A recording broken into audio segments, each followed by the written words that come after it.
I mean, what am I capable of? I'd like to think that I'm a nice person. But I don't know, man. A lot of it is context. There's a lot of things I wonder if the world was different. Like if murder was legal, I might have killed a few people. I don't know. I'd love to think, oh, I would never do that. But we really need the law against murder. For one simple reason. The law against murder is the #1 thing preventing murder. We'd like to think it's because, like, oh, I would never do that. No, it's because it really sucks getting caught murdering. A lot. If murder was legal, or just a misdemeanor, like you get a thing in the mail, oh shit, they had a camera there. Oh, well.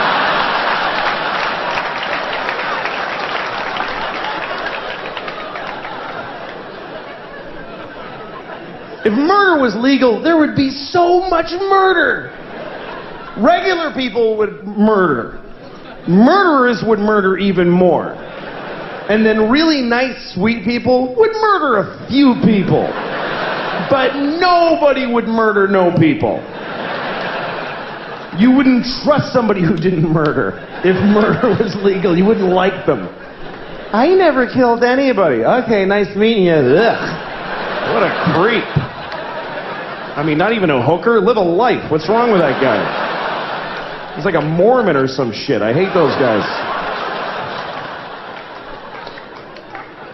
I think he's nice. Shut up, Janet. It would just...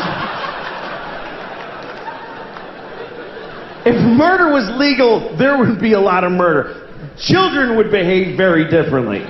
Because mostly parents would be murdering their own kids. That's mostly what would happen if murder was legal. You'd be, you know, you go to a mall, there'd be like 8 different moms in the mall just, I told you to stop it!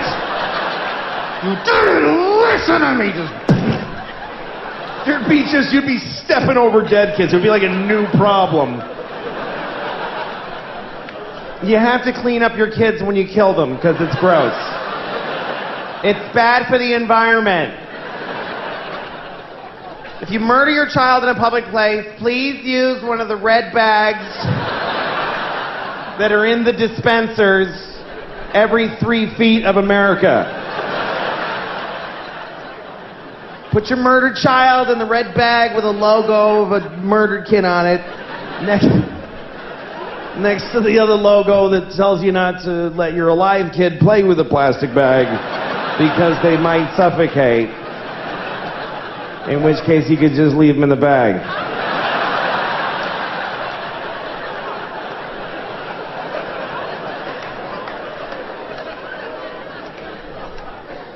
That is a whole bunch of horrible thoughts right in a row. Right in a row. That is a compressed area of bad thought. Days that you spend with them.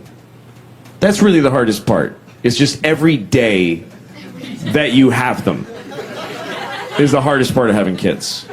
It's just every day. It's getting up at 6 o'clock in the morning, which, first of all, I'm not that guy. 6 o'clock in the morning. I have blown off entire careers because of one day I didn't want to get out of bed. Like, oh, I'll just not be that then. I have to, first of all, I got to get them dressed. That's number one, because that's the one that people will notice. That's the only one. If that's the only one that I get done, I'll be okay. Because I can't, if I show up with 2 naked kids, I'll go to jail. So I have to, but I can not feed them. They're fine. I ate. They're just a little tired. It's fine.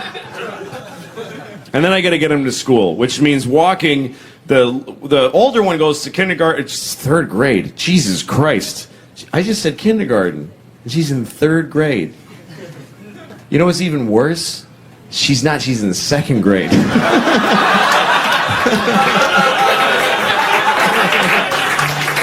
Anyway, so yeah, wolves are like dogs. Yes, thank you for asking. Every day you spend with your kids is torture. And it's because I love them. If I didn't love them, I wouldn't matter. I just play poker with my friends, come home later, oh, they're dead. But I love them.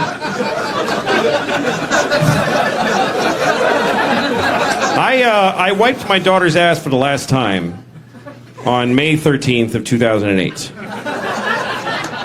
And I remember this moment because it was a big moment in my life. Because when you have children, they start as babies and they shit all over the place. But then finally they can use the toilet, but they can't wipe their ass. So you have to wipe their ass. That's the last thing you do for your kid. It's like an intimate bathroom thing, is wipe their ass.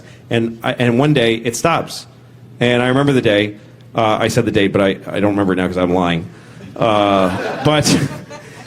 Because I had always wiped her ass all that time, and it's just a thing you do. I didn't even think about it. I said, Daddy, I need a wipe! And then I come in, I'm on the phone, like, yeah, okay. Anyway, so I wiped her ass one day, and she said, thank you very much, Daddy. I was like, that was a little too eloquent. A thank you for somebody who I just wiped shit out of her asshole. I want to hear like, thank you, Dada. I don't want to hear like, that was very gracious of you, Father.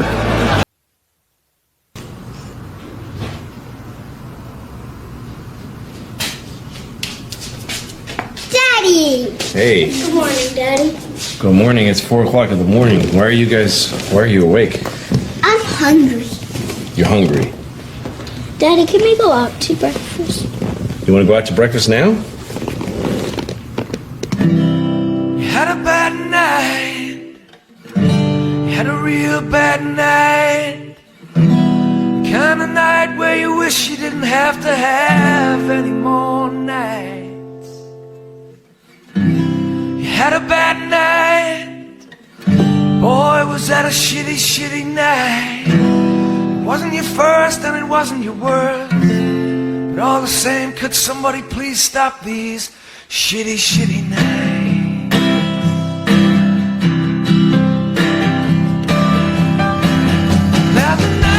Over, bring back the sky. The whiskey is gone and the calm is dry.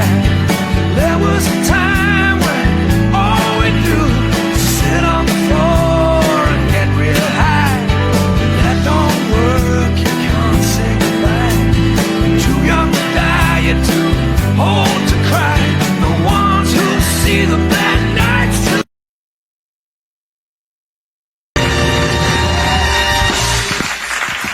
Thank you. Hello, how are you? Good.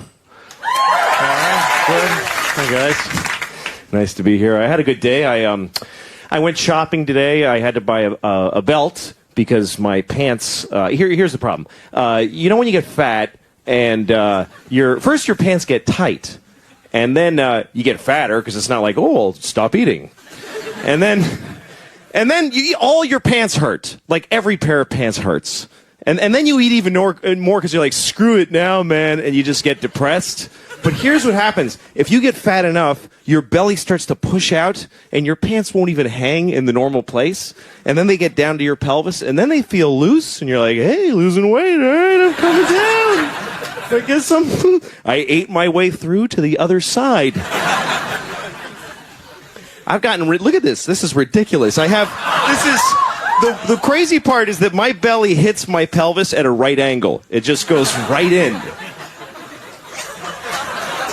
Like when I'm in the shower and I'm scrubbing, when I get down there, I gotta cut in like this. I actually have to scrub. Or else that gets filthy down there. It's like it's like a theater seat. I find pennies and receipts and stuff. Yeah. And the worst part is I'm 39, so it's not like I'm gonna get better. This is it or a lot worse for the rest of my life. It's not like I'm going to be all ripped when I'm 48. It's over. And I got tits, too. I just got boobs. I got boobs on my body. How depressing is that? That is a really weird moment in a guy's life when you catch your boobs in the mirror and you get all these weird feelings, you know? They must be the same feelings that a teenage girl has when it's the only thing that a 12-year-old girl and a 40-year-old man have in common is that moment when you're going, nothing. You got to carry your books like this. It's depressing. I think it's because I eat huge amounts of food, all the time. I was at a party recently for my daughter and her friend of hers had a party, so I had to be in a room full of awful people at a birthday party. And but then there was a plate of cookies. And once I saw the cookies, I'm like, that's all of this is that now. I'm going to eat every cookie. And you got to have like a strategy for how often you go to the cookie plate and keep rediscovering it like you haven't seen it. The first time you see it, you're like, oh, somebody brought cookies. Yeah, I got to go ahead. You got to go like this, like, I don't have to have one, but I don't want to insult anybody, and you eat one. I can take it or leave it. You walk away the whole time, radar back there. Later on, different group of people around. I want the cookies. Somebody. If people start to notice how much you're eating them, you have to say something like, these are crazy. What's with these cookies? They're weird. It's like, no, it's not that you're a fat piece of crap that can't stop eating. They're insane cookies. I love all food. I like food from other countries. I was in Chinatown. I know that's not another country, but I was in Chinatown, and I went to the this grocery store, and they had weird food in there. They had, I swear to God, they had duck vaginas. They had duck vaginas in a big barrel with a scoop stuck in it. And I'm looking at these duck vaginas. First of all, I'm thinking, could we possibly dominate a species more than that? Than that we're selling their vaginas in barrels? The ducks are like, dudes, enough already with that. I didn't get any. I didn't buy any because I don't want to know. What if I love duck vaginas? What if I love duck vaginas. They're so good. It's not like a million things taste like a duck vagina. 4 a.m, I gotta have a duck vagina right now. Chinatown's closed. I gotta go to the park with a knife. Where's a duck? Thank you very much, folks. Thanks.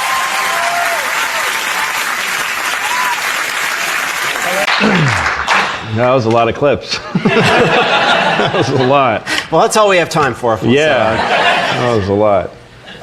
No, seriously, I was thinking this before, but you know, I've seen those clips several times, and honestly, like those are, you know, just a couple of the best scenes I've seen of anything, you know, this season. It's weird seeing them all strung together like that. It's a little. There's something wrong with me, I think. Anyway, go ahead. Well, no, I mean, the thing I was struck by just watching it now, I've watched them a bunch of times, but particularly the scenes from Bully and God, those kind of played differently in a big room than I'd seen them before. Yeah. You know, and there were laughs where I wouldn't think there would be laughs, but then it sort of makes sense because there's tension and it's building the tension. And the whole thing kind of made me think, you know, do you think of the show as a comedy or a drama or a comedy with part drama or a... Well, it's a comedy, and I feel sometimes a little irresponsible when I'm that unfunny. But I also, to me, that stuff is really funny. It's not funny that you laugh like in the earlier clips. And it is interesting to watch with the audience, because I've watched some pieces of the show with audiences, like when we premiered, we had a party and stuff, and people came. So I watched people laugh, but watching people watch the bully scene is really intense with an audience, because it's so humiliating. And also, even though I shot it and deliberately made myself go through that, it's painful to watch me. I mean, the kid's half my size. I probably could have taken him. But I don't fight. I'm not that guy. So anyway, it was really interesting to watch with an audience. But yeah, I guess it's the show's, again, to me, it's really funny that a guy gets that debased and loses a woman over it. I think that's really funny. And I mean, I may be wrong, but it is just my sense of humor tells me that the funniest thing that we did all season was that dude nailing the Jesus back up. Because he just had to, you know, it's got to be done. And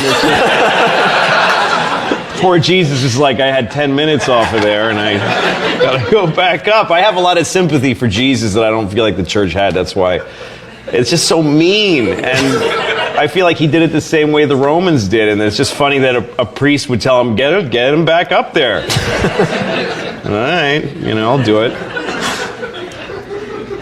So that's funny to me. And, you know, it's not laugh funny the way that earlier stuff is, but it makes me laugh. But it's funny when you sit down and you watch them, there's kind of thematic similarities between some of the really ha funny stuff and in the first the Dr. Ben clip. Yeah. You show your naked ass, Sure, and, why not? while a man makes fun of your penis, and in penis. Bully, you obviously you've got the character being what's more difficult, what's harder to watch, what's harder to do. Yeah, it's definitely all this stuff is pretty self mutilating, and that's why it was a funny package to watch. Yeah. For me.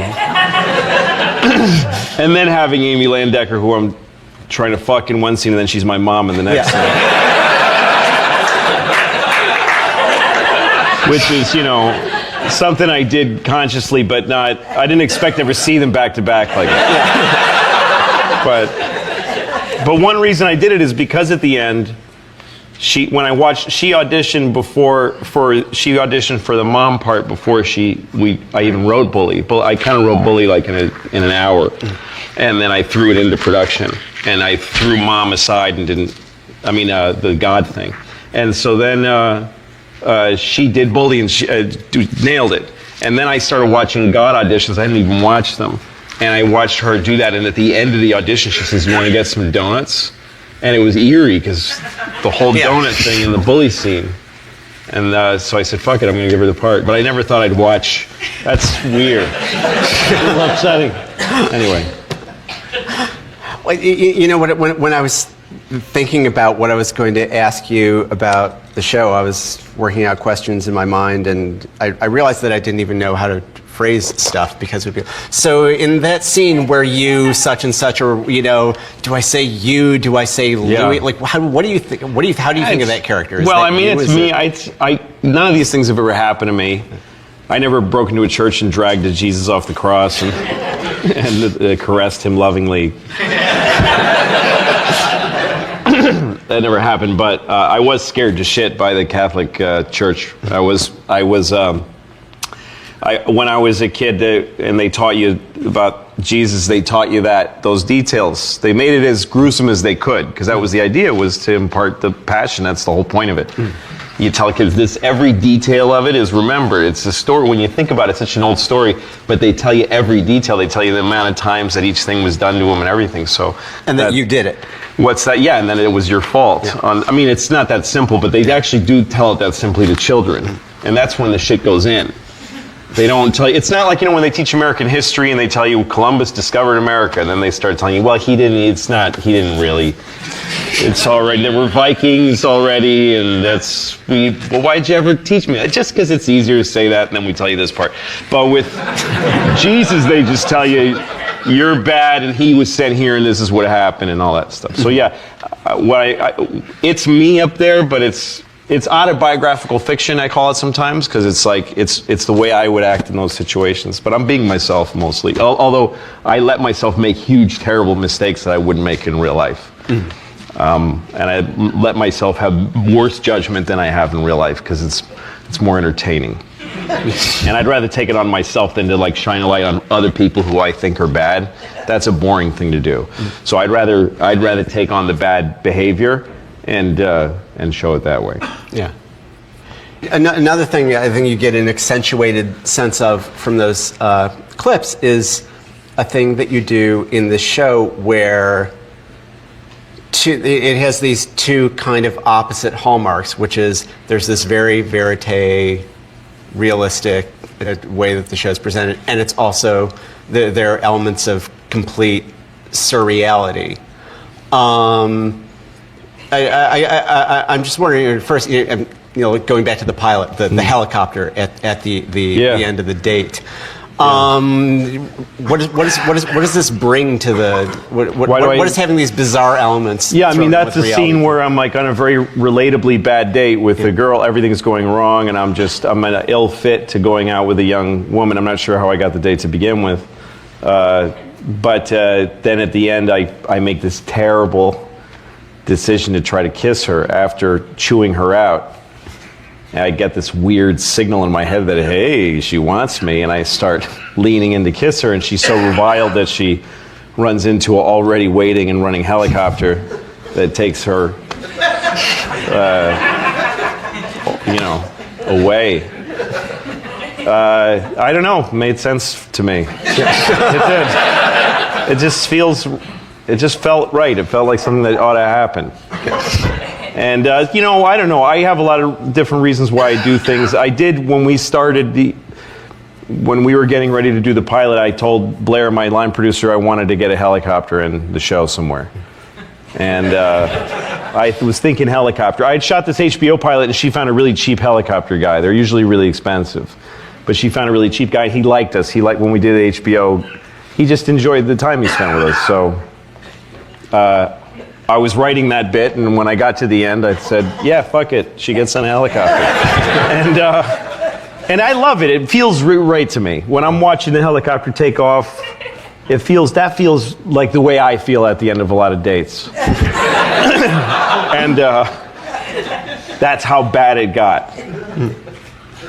That it went to a place that can't possibly really happen. Yeah. That's the way it feels sometimes. So these are the kind of choices that I make that I know that some people would go, yeah, but she took me out of it. And then my answer to it is like, okay, well, if enough people say that, then I'll get canceled.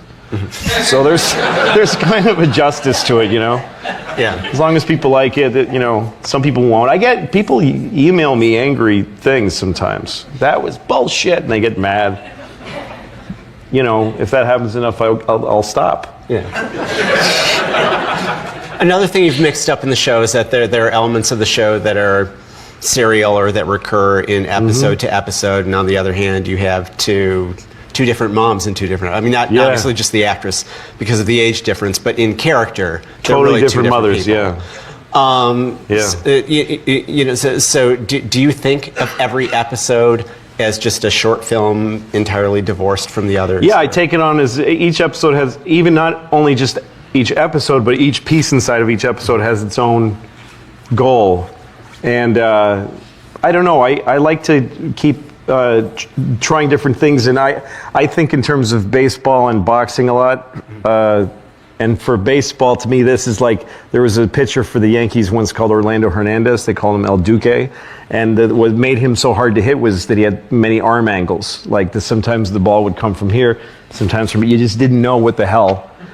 And I sometimes think of my relationship with the audience as an adversarial one. Like I want to keep them off their, I don't want them crowding the plate, You have a fastball, and those are jokes.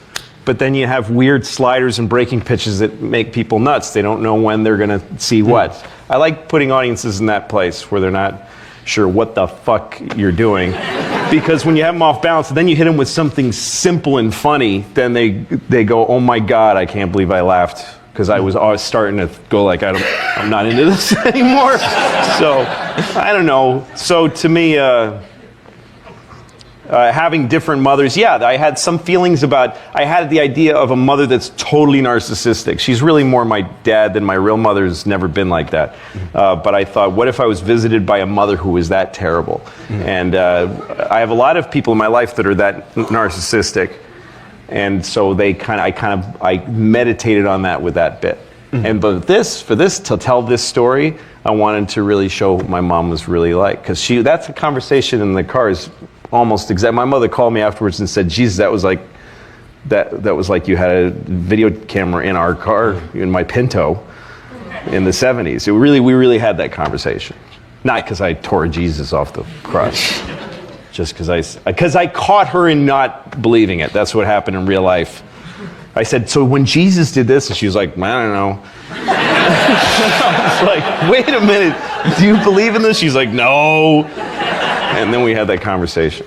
And the beauty moment is that then at the end the car doesn't start. Yeah. It seemed like something that had to come from life. Well, no, that didn't really happen. That was because I didn't want to watch them get in, drive, and I thought, it just happened when I was shooting it. I was like, you know what, have the car not start. Let's do that. And I like that. And yes, people can think that it means there really is a God, and he's taken this little petty revenge on my mom. Like, that's how God, I love that people think that God is that petty. That he's like, there couldn't be, if there is a Jesus, there couldn't be a worse thing a mother could do than to tell her son, you're off the hook, none of this happened, it's bullshit. And the idea that Jesus is watching, he's like, you know what, you're going to call AAA in a minute. You don't, hope you believe in AAA, bitch. But, yeah. What else is going on?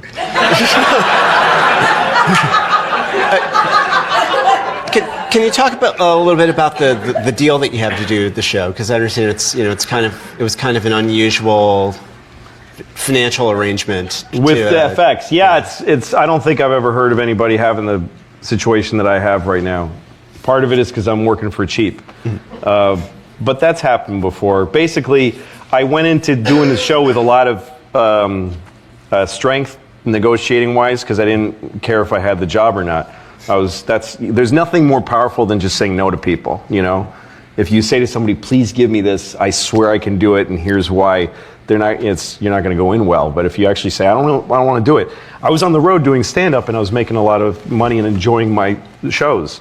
So I didn't want to go to Los Angeles. I live with my kids here in New York, and the most important part of my life is that I spend half of every week with my kids, and I don't have to work during that time. I'm a stay-at-home dad from Monday morning till about Wednesday, Thursday afternoon. And then I go on the road and do stand-up. It was perfect. And so I went out to LA and I did a theater show there, and a lot of people came and it did well. And then NBC and Fox and all these people started throwing offers to me to do a show, and there were a lot of money. And then I started to think, well, maybe I should do it for the money because I could stay home a little bit, and the show will never get on the air. There's no way I'm getting on the air at NBC. But it's crazy. They pay you to fail. They pay you a huge amount of money just to sit there and think of an idea, and then you tell them the idea, and they go, nah, keep the money though. It's a weird system. Makes no sense. Anyway, this could be too long an answer. Let me cut right to the chase. I went to FX, and they said, I didn't want to go to FX. My manager, Dave Becky, who's here somewhere, he's also an executive. But you can thank that guy who was raising his hand for the show even existing. Because he made a meeting for me and John, I'm hemming because I blanked on his name for a second. He's my patron saint now. I'm fucking Landgraf, and he made a meeting for us, and I canceled it. I called FX and said, I'm not going. I didn't feel like it. I don't like going to meetings. It's boring. So I canceled the meeting at FX. And he called me and said, "What? You can't cancel that." And I said, "They don't have any money. Why the fuck would I want to work there?" And he said, "Because this guy's really smart." And so I met John Landgraf, and he said, "We'd like to do a show with you, and we have a lot of freedom here, but we can only pay you $200,000 to do the pilot." And I was being offered like whatever, $300-400 just to personally have as money by the other networks. So I said, well, okay, you're giving me $200,000, what's the budget for the show? And he said, no, that's the whole show. It's what you get paid and what you spend on the show, $200,000. And I was like, I don't want to do that. And I told him I could do a sketch show for that. I could do a little sketch show. And he said, well, how about a sketch show about your life? And I was like, well, that's a dumb idea. And so I went home, and then he called me in my house. Landgraf did, and he said, look, I get it. I get what you're doing. You want to be Charlie Sheen. That's what you're headed. It's funny now because he's naked. Yelling nigger on the streets and all that stuff. But I don't know why that's just what alcohol does to famous people. But anyway, Charlie Sheen, to me, he was saying, you want to be a big star on a big network, and I was getting sick as he was saying it, the idea of that. But he said, if you come in, I said, look, give me $200,000 and I'll do the show, but you can't, I'm not writing it and then sending you a script. You have to just give me the money, and I'll send you a show, a DVD in like 3 months. That's it.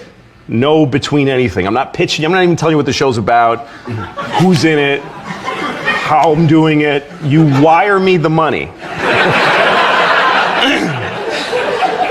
I didn't even want to have, because this is the way I figured was that I'm very lazy. I'm a lazy person. And unless I get excited about something, and I thought if I have $200,000 of FX's money in an account, then I'll write something. So he said, I have no problem with that.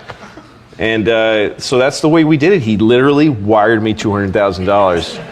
And at one point, Dave, God bless him, and my agent were trying to get it up. They were like trying to get it to 3 or 4. And then Landgraf called me and said, do you understand that I can write you a check? I can send you $200,000 from my desk. But if it's more than that, I have to go ask Rupert Murdoch for the money.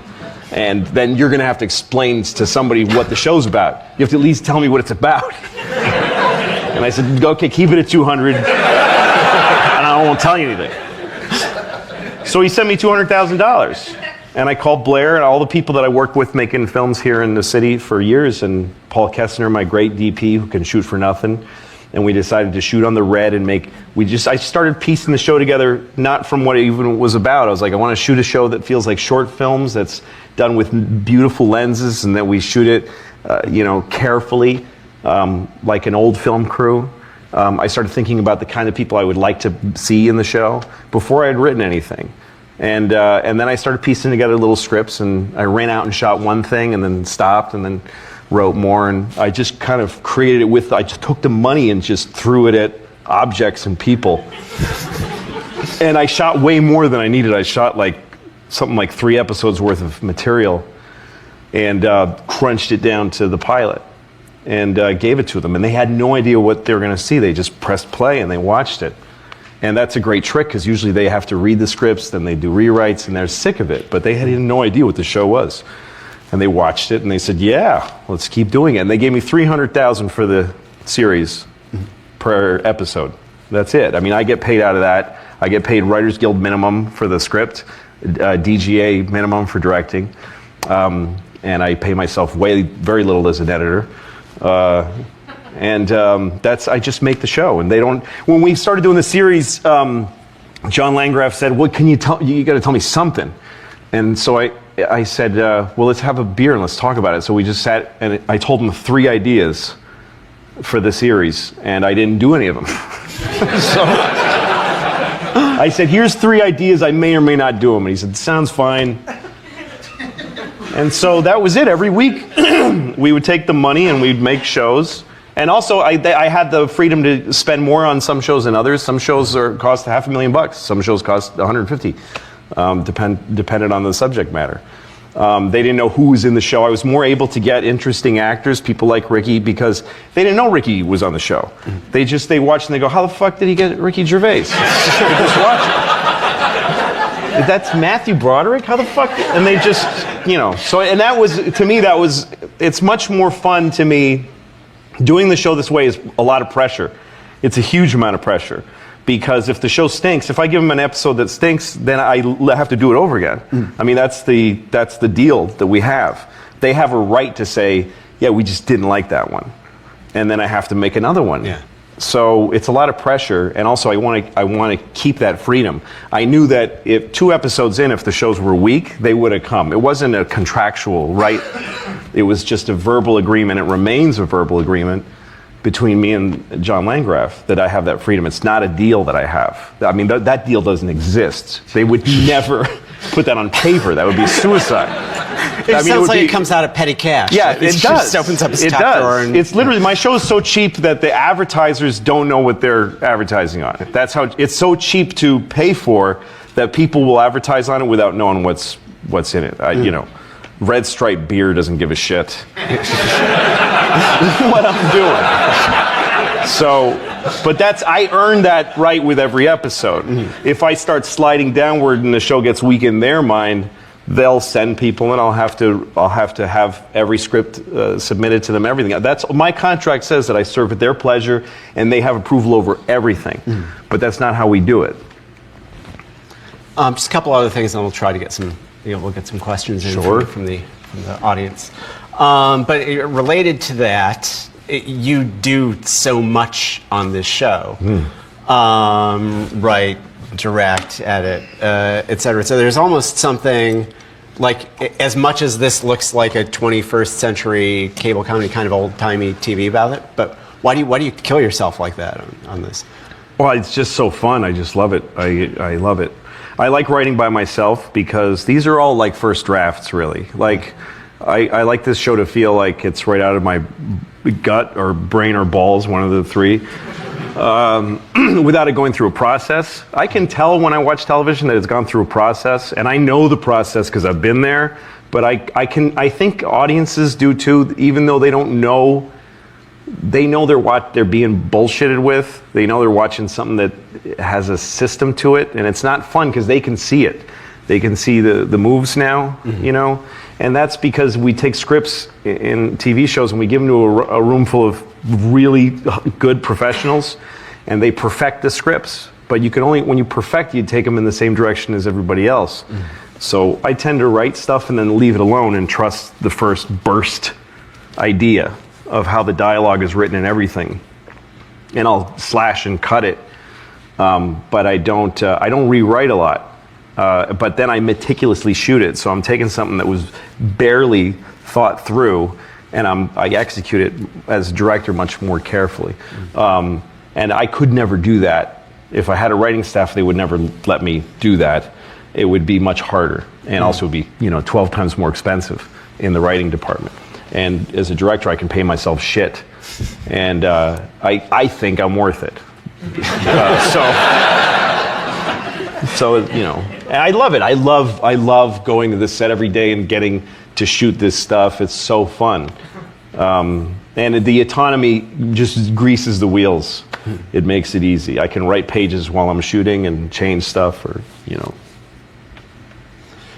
The story that you told about having the same actress play your date and your mom, I think I'd first heard that because I think you posted that in response to it was a review of one of the episodes at the AV Club. I Google myself too much, I think. And well, I'm kind of worried because it's sort of the flip side of that solitary auteur approach that you now exist as a creator in this world where there are a zillion opinions out there, and you can read every word that's written about you, and you actually engage with some of your critics and fans. What do you get out of that? It's not a good idea. I shut down my Facebook and MySpace and all this stuff I used to have because I don't think it's healthy for me to have access. I'm close to shutting Twitter down because I say things I shouldn't say on Twitter too. Just because I can't. I have a bad form of Tourette's that I can't really resist. That's not nice to say because that's a real condition. But maybe I got it. I don't know. But in that case, it's really narcissistic. Sitting there Googling your name and somebody wrote a thing on a blog in Turkey about my show. I'm gonna see what he has to say. It's really gross, and I've tried to actually temper it because there was such a massive amount of stuff to read for this show, and so I had to actually say, stop doing this. This is disgusting. But I'm a comedian. I work. My whole life revolves around getting, feeling the laughs or the not laughs, or feeling it's not all that I need laughs. It's like the challenge of getting a laugh or the challenge of getting through a dry spot in a show. I'm all about the audience. So when you produce this stuff and then just let it go on the air, it's it's fascinating to see what people think of your material. And the folks that were asking questions about the two moms were intelligent. I just enjoyed the conversation. It's like I went to a party and they were talking about my show, and I was wearing a fake mustache or something over my real mustache. And they were having a conversation that was compelling to me. And I said, well, I actually know why I did it, so I'll tell them. Because I liked them. I liked the people that were talking. If somebody had written, why did that fucking faggot make two fucking different chicks his mom? What a douchebag. I would have left it alone because that's not as interesting. Although maybe I would have answered him too. I don't know. Because you dick, I wanted to. Well, in that spirit, should we go to the room? And I guess I have to pick people. Let's do the Georgetown shirt over. Oh, if you can't see the shirt, I'm sorry. My photo's back here. Thanks a lot. And thanks for being so generous as a comedian. I think we all really appreciate it. 2 quick questions. This kind of intricately exploring your moral core in all these like horrible lapses in morality and everything, does that go all the way back to you starting as a comedian? You know, because you said you started in high school, so I was wondering if that was true. And then also, how did you get into directing, and how did you learn about directing? And direct, you know, along the line. Well, when I started stand-up in high school, and I didn't care about my moral core or whatever. I don't think I have one of those, but I didn't think about that. I just wanted to try to be funny. Several years of, that's why it really takes like 20 years to make a good comedian, because at least for the first 10 or 12, for the first 10 years, you're just trying to learn to be funny. So you just come up with, hey, maybe a joke about rocks would be good, and you apply your comedy knowledge to rocks, and then you try current events for a while, and those come and go, and then you're also sort of joining a chorus of hate when you do that. And so you try all this stuff, and none of it, some of it works, and then you start hating it. So after 10 years of learning how to be funny and how to just do the work of being a comedian, just like learning piano, it's like if you were learning piano on really shitty pieces, but you are getting the skill. And then you go through 5 years or so of realizing that you've wasted 10 years talking about nothing to drunks in bars, and it's too late to go back and do anything else with your life. It's a bad time. So then you have 5 years of just repeating the shit you've been doing and not knowing why, and then either you bottom out or you go right for a better comedian, or you give up or kill yourself, or something else comes in and gives you got something else that you want to talk about. So other shit came to me that I wanted to talk about. So I changed in that way. I learned how to direct. I worked for a local access cable TV station in Newton, Massachusetts, where I grew up, and I learned how to run video cameras and how to edit. I shot hockey games for my high school and stuff like that, and then I'd do little art pieces, and then I'd take the cameras home and make my own little funny videos. That's kind of where I started. And then every time I had any little bit of money from doing stand-up, I would make short films. I made short films throughout my years. The short films for me go back to, I don't know, 89 or something like that. And I go to festivals with them. It's just something I've always loved. I didn't go to film school. I didn't go to college. On the aisle here in the red. Hi, thank you very much for this. This is really, really valuable. I just want to know what you have to say about censorship in terms of being a stand-up. You probably had to clean up your act when you did Conan or Letterman and stuff, and you're someone whose act is not clean. How do you deal with being told all the time, you must be clean, but knowing in your bones that you're not someone who is, you're someone who... Yeah. You're someone who swears a lot, and you know that's your essence or whatever. What's your advice? Well, it's all about the venue. Where you're working is what decides what you get to say. I never felt. I don't get why we can't all say anything we want on TV. Nobody's ever explained to me why that isn't illegal. I don't get why there's an FCC that can make those rules. I don't understand it. It doesn't jibe with what I understand about America and the First Amendment. It just doesn't make any sense to me. Well, they're just words, right? What? They're just words. Yeah, but you want to let me finish? But when you're working for a network, the FCC rules aren't usually the challenge. It's every network has a standards and practices person. And networks that go over the air are the ones that you have to have an FCC thing. But cable, you can say whatever you want, but as far as the law, but every network has their set of rules, because it's not just, none of us have a right to be on TV. It's their channel. They set the fucking thing up. They bought a big dish, and they have a satellite. They launch satellites into space. So for them not to have the right to decide what's on it, I think is stupid. I think it's really boring to me when anybody on TV goes well, assholes won't let me do it. Well, it's their fucking, why can't they enjoy what they put on too? And the way they pay for all that shit is advertising. And so they have sort of every place hires somebody who's there to who just knows where they're going to get in trouble and lose money. That's all. It's money. I mean, everything has to be paid for.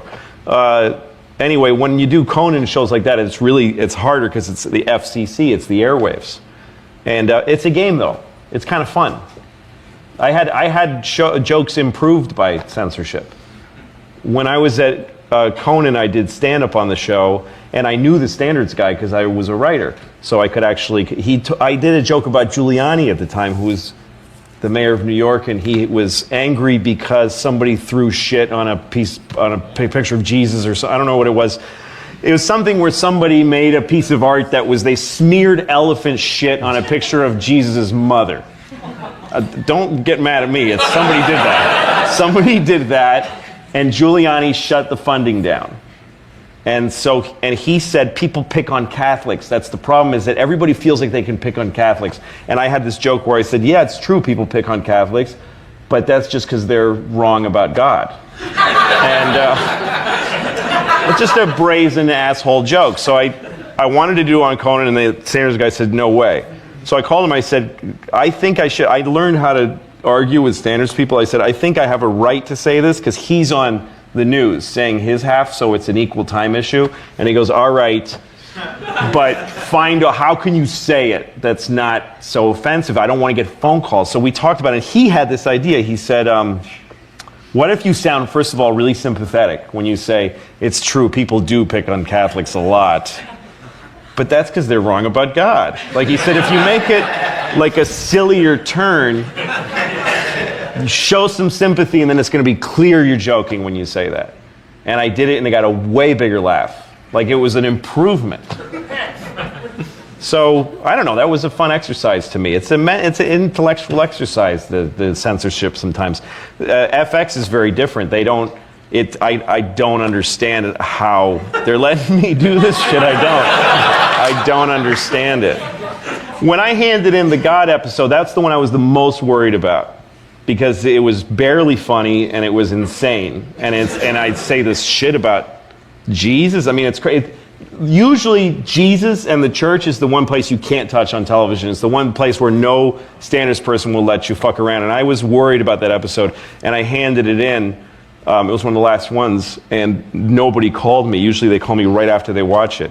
Nobody called, and I got really scared. Because every single episode up till then, they'd call me right, and I knew they'd watched it. I knew literally they watched it on a server that I control, and I know when it's been watched. I know, I'm crazy. So I knew they watched it, and nobody called me, and then I'm waiting, and then the next day I write the one guy I have there, executive, who's very sympathetic, and I wrote him, I said, hey, did you like it? No answer. And then I called him, and he didn't call me back, and I was getting really upset. And then I got an email from him saying, you must call me this instant. And I was like, it's over. Because of Jesus. So I call him and he said, in 20 minutes, we're going to announce that your show's picked up for a second season. And I was like, what the fuck are you telling me? Like, I wasn't even thinking about that or expecting it, or I really thought we were probably going to get canceled, and I was like, what? And he said, yeah, just don't tell anybody. You have 20 minutes, you have to keep it a secret. And he hung up on me. And then I called him back and I said, wait a minute, what about the God episode? And he goes, oh, it's great. Don't touch it. It's great. It's great. No notes. We love it. So, and I did. Standards and I had some issues with the God episode. But I think she helped it too. There's a woman there, and she's brilliant. She's very smart. And her goal is to keep the show as irreverent as possible by keeping it away from any place where it's going to get it. Because if I piss off somebody enough, they're going to, it takes one person to go, and then the party's over. So, it's up to him. What am I doing? It's on the aisle and back. Yeah, probably right next to you. When did you know you were a good comic? Oh, geez. He's still got the mic like he's ready with more. No, I don't know.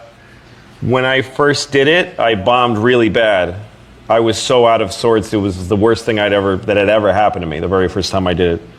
And I did it a second time just because I wanted to know if it was really that bad, if it was just a bad night. And it was worse. And so that was when I was in high school. And then I didn't do it again for almost a year.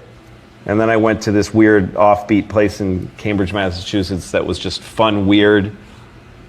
It was a off-the-wall cinema. It was a place where you would watch like Dada films and eat carrot cake. And they did stand-up comedy at midnight on Saturdays.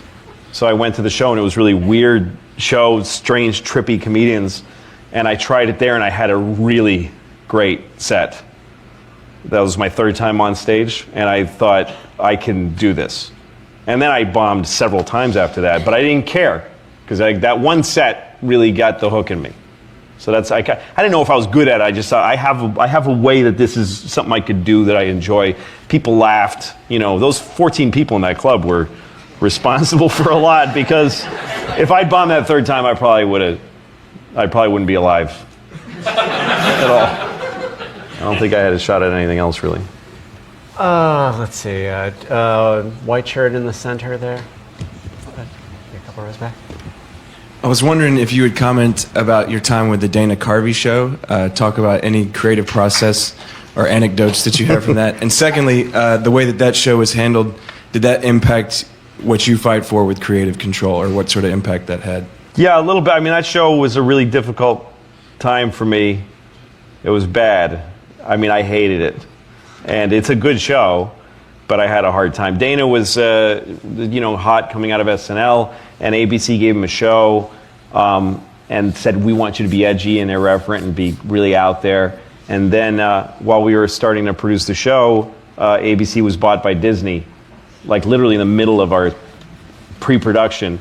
And then a whole different group of people came and said, they put Dana on the cover of TV Guide with Kermit the Frog with his arm around Kermit the Frog. And he never posed for that picture. Dana was furious to see himself, with his arm around Kermit the Frog. Like him and Kermit were at the China Club, and then somebody came over and goes, oh yeah. And that was it. The show had such a, it was everything we did made somebody mad. But I did learn from that. One thing I learned was that there wasn't any need for us to be on. We were on primetime television. The show was like at 9 o'clock at night on ABC. It was just a mistake. Those people didn't want to see us. And I read letters, like handwritten letters by people. There was no email then. You got handwritten letters from old ladies saying, you hurt my feelings. And, I learned from that kind of like, you got to go where you're wanted, So I'm on FX, and it's, I remember when I was trying to find what the line was on FX, I was watching The Shield, and there is a scene where a woman has been raped and murdered, and somebody says, oh, and he ejaculated on her stomach. And then they zoom in to a pool of jizz on a dead lady's stomach. And a friend of mine, Vernon Chapman, who's a great comedy guy, he said you should, because we're not allowed to show boobs on the show, he said you should have a shot of a woman who's naked and cover her boobs with the jizz on the stomach of a dead lady. Like, this is okay. Beautiful, life-giving breasts are not okay. The mother's milk, gorgeous. Michelangelo made us cry when he painted them. Not okay. Jizz on the stomach of a dead woman. Totally. Why are you even asking? So when I should be on a network that lets you do that. This show should never be on anywhere else. If I got some weird call from an NBC saying we want it, I'd say, no, you're fucking wrong. People who watch your network don't want this. It's not fair to them. So I kind of learned that from Dana Carvey. That was a hard show to work on, though. It was just a lot of hours. I was there all night, every night. I cried like a lot on that show. Like I wept like a baby from exhaustion and just pressure. It was hard. And I was in my 20s. I was like 25 years old. So it was a lot, and I was the head writer. It was a lot of pressure. I'm glad I did it. It's a huge education. It's a young lady on the aisle here. There you go. Are the scenes with the other comics improvised, or is it totally scripted, like with Nick DiPaolo? The poker scene was scripted. As far as once we start really talking about gay sex and asking those questions, and also the thing of all the stuff, most of the stuff of me talking about packing dicks into his mother's ass it's about a half scripted, a half. But once we shot the scene it was a really long day because we shot the scene once like scripted, and then I gave everybody a shot at screwing around and improvising, and then we all started getting a little punchy, and everybody started saying funny shit about wearing flip-flops and stuff, and then we kept shooting to get that, and then everyone was so warmed up that I was like, guys, can I just have the scene as written all over again on everybody's close-up, and they were like, fuck, and I made them do that. Everybody's happy because the scene came out good, but it was a lot. It was both. We kept shifting from scripted to some improvised. I don't usually do much improving in this show because we shoot it like cinema. We shoot it, with a lot of coverage, and we pick lenses carefully. So it's a kind of, if you improvise once, you kind of have to. But this scene ended up cutting together nicely because we didn't follow the script, and the camera kept kind of going around in this spiral circle. That's kind of the way we shot it, in this weird spiral. And I liked that we could catch sometimes in the middle of a move, and some of the dialogue is clipped. I liked that. So that's how we did that one. Stripes in front here. In your mind, do you have a filter between topically, like what is good for stand-up and what is good for the show? Are there things in the show, topics or scenes that you would want to do stand-up but just don't work, or how do you differentiate for yourself? Well, that's one thing I love about doing this show is that it all comes from the same place. Like, I kind of think of every episode as a stand-up set, and some things are said with my face and some are said with a lot of people's faces. And the subjects cling together about as much as they do on stage, that I'll talk about something and sometimes I'll talk about something else tangentially, or I'll just suddenly just change the subject because I feel like it. So the show does that sometimes. Sometimes it's following a line, and sometimes it just goes, anyway, you get it, here's this now. But it's a great, for me it's great because every time I have an idea of an area to do on the show, I can just make that choice. If it's not coming together as stand-up material, oh, well, maybe I should be showing this. So it's kind of 50-50. I mean, it's whatever. It depends on the subject. The gay thing, the poker thing, that was a real conversation I had with that comedian years ago. And I thought I should tell that story on stage. But then I thought, I'm not going to stand there and tell that story. It was his story, and I actually got him to, that's the real guy. He's just a comedian from here in New York. So that was one thing where I thought about it on stage first and then thought I'd shoot it.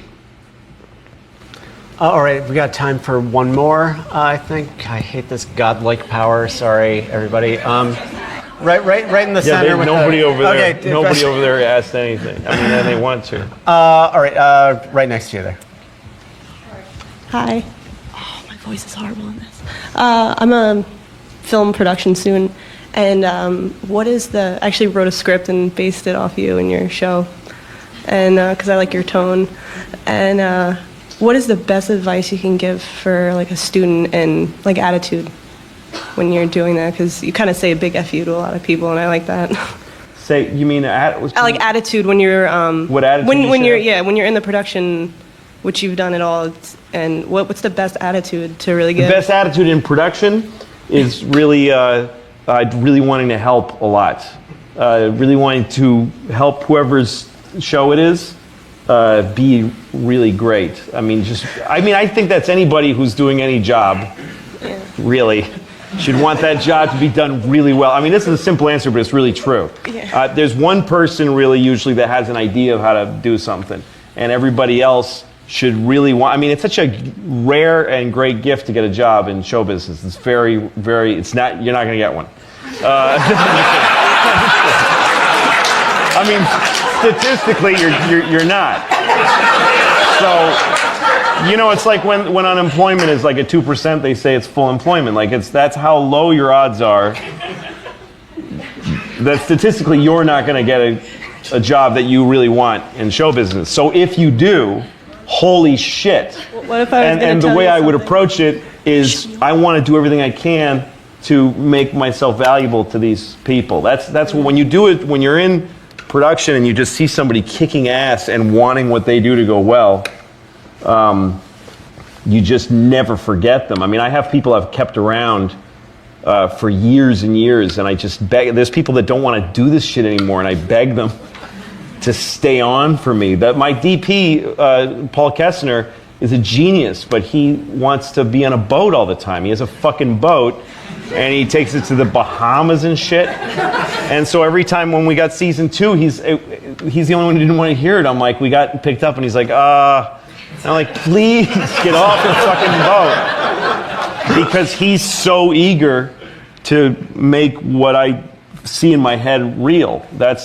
So that's the way, all the way up to the very closest person. And then actually when you're the person who's running the thing, which is definitely not going to happen to you. I'm just trying to impress upon you how, if you get there, how rare that chance is going to be, and how important it is to seize it. If you get to be the person who gets to run the thing, then you have to kind of turn the same attitude on them, that you have to enable all those people to do their jobs. And I'm just the directorial department. I'm also the writing department and the editorial department, and the lead actor. But I just run those parts of the show. Everybody else has to. I have to know what they do. I know what everybody does because I was an intern. I mean, I carried camera cases. I did everything, and I hung lights in studios. So I know everything that goes on. So I know what I'm asking people to do. I know what I'm asking them to take on. I think it's arrogant to think that you can just force your will on a crew of people.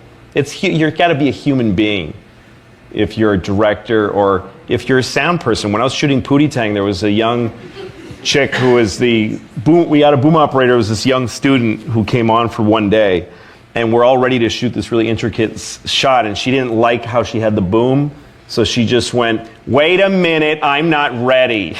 And everyone was like, what the fuck was that? Because she was being belligerent and shitty. And so the person who we replaced her with was a real human being. They treated us like human beings. Everybody just wants to be treated decently. Life's too short to be an asshole as an employer or an employee. So if everybody likes the work and everybody wants the show to be as good as possible and everybody treats each other with respect, the show's going to be. And we have so much fun on this show because we don't have anybody on the set who everyone goes, "Oh, Jesus." I mean, it may be me. And then there's only one then, so, you know. The only question I want to answer, because everybody asks it, is about the middle finger during the opening credits. I know somebody here wants to ask it, so I'm going to answer it. During the opening credits of the show, some guy flips off the camera. It was a young NYU-looking kid, spiky hair, and just real contrary, and he was walking with some real, yeah, fuck everything type. I mean, I was eating the pizza and I saw them and I already thought, Jesus. And they walked by and they were like, because they saw a camera and they saw people making a sincere effort at something, it was like, just offensive to them. So one of them went, yeah, and he flipped off the camera. And I remember that moment very well because I was eating the pizza and I watched him flip off the camera and I could tell by the angle that we caught it. And I thought, that's it. When that happened, I knew we were going to be on TV. Because that was when we were shooting the pilot, and it was a test to see if we could get it. But for some reason, I remember seeing that and thinking, that's just meant to be, that's going to be in the opening credits. It'll be fuzzy, because I fucking know how the camera works. It's going to be a little fuzzy, because it's out of the depth of field, and people are going to see it. I just knew that was just a sign to me that we would get to be on TV. So there is a God. There is a God. He gave me the finger. Now, woo! We get to kill babies! Do some shots and kill some babies. I killed like 4 babies last night. It was fucking retarded.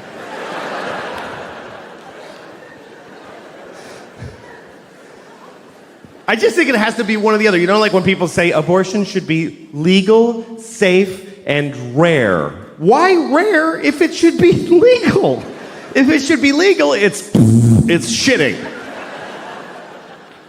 If it should be rare, it's murdering babies! But again, women should be allowed. Because 2 reasons I think women should be allowed to kill babies. Number 1, I don't think life is that important. It's just not. It is not. People get too excited. We're a family. We have a kid. That changes everything. That's the whole thing. The kid is everything. Marriage is nothing. Without a kid, marriage is dating. It doesn't mean shit. And you don't realize it until you have a kid. Here's what happens. When you get married, you go, holy shit, I can't leave now. I mean, I wasn't thinking of leaving, but now I really can't leave. Then you have a kid and you go, holy shit, I could have left.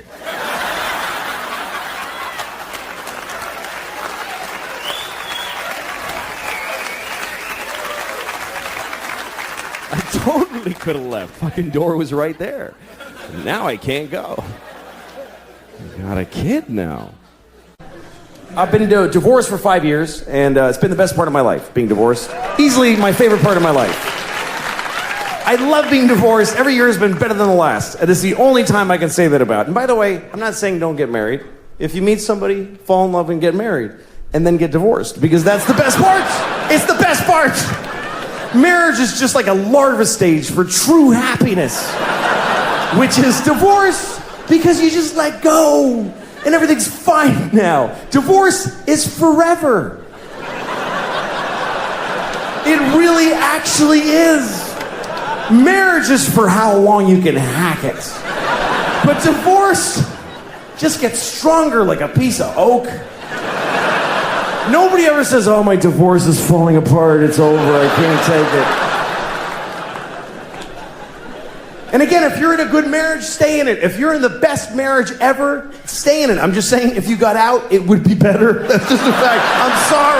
I'm sorry, but it's true. Everything's better. My ex-wife and I, this is the best part of our knowing each other. We're good co-parents because we live apart and we're friends. Our kids go to her half the week, they come to me half the week. And I'm a good father. I'm an attentive, focused, and responsible father. Do you know why? Because I get to say goodbye to these kids every week. Are you shitting me? It's like every parent's fantasy. Who can't be a good father for half of every week? No matter how bad it gets, every Wednesday I get to go, goodbye, girls. Daddy's gonna go upstairs and pour whiskey all over his naked body right now.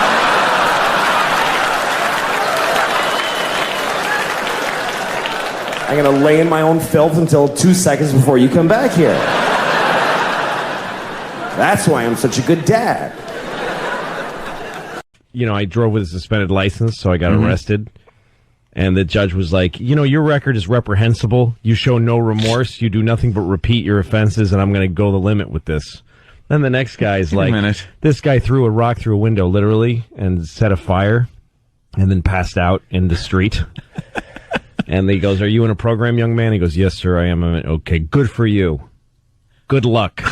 I wish you all the luck in the world. All the world. All of the luck in the world. In the world. I want everyone else to have bad luck so that you can have good luck, you stupid drunk from Mansfield, Massachusetts. Joe had a little run-in years ago. Years ago, Joe wasn't able to get a license, registration, insurance, anything. He was like in that realm of your life when you go through that. That's me right now. So at the time, especially, the Reggies were a lot different on the windshield. It was just the sticker. So he drew one. He looked at one, got some colored construction paper, and drew the lines with a ruler. It used to just be like a grid with some holes that they punched in it on the date, almost like your inspection sticker still looks here in New York. And he drew it up, taped it to the windshield, and unless you were right on top of it, it looked perfect. Wow. Couldn't even tell.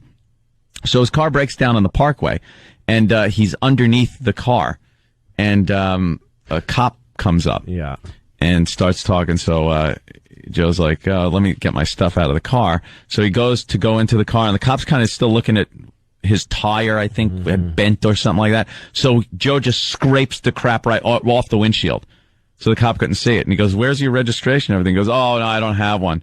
And he wrote him up for everything. Joe goes to court and just says, I wasn't driving. Because my car was broken down on the side of the parkway. Right. And it didn't matter how it got there or anything, because you could say I was trailering it, I was towing it. Yep. It was anything. So he got away without anything. That's amazing. And there he was driving with this forged government documents. And I got arrested once at the Holland Tunnel because this is how bad I was. My license was revoked. Not suspended, but revoked. That's bad. And I had, crazy amounts of warrants, open warrants. And the car I was driving had the plates from a different car. Oh, that's never good. The cops don't like that. No, and the plates were bad anyway. So, I mean, in other words, the car that they came from had expired. The plates were expired and from another car. Wait, for anyone that doubted Louis was Mexican. And I was coming through the Holland Tunnel, and I had no money. That's where it all started. That I came up to. I was one of those things where I pulled up to the toll booth and said, "Hi, I have no money. What do you do? How do we do this?"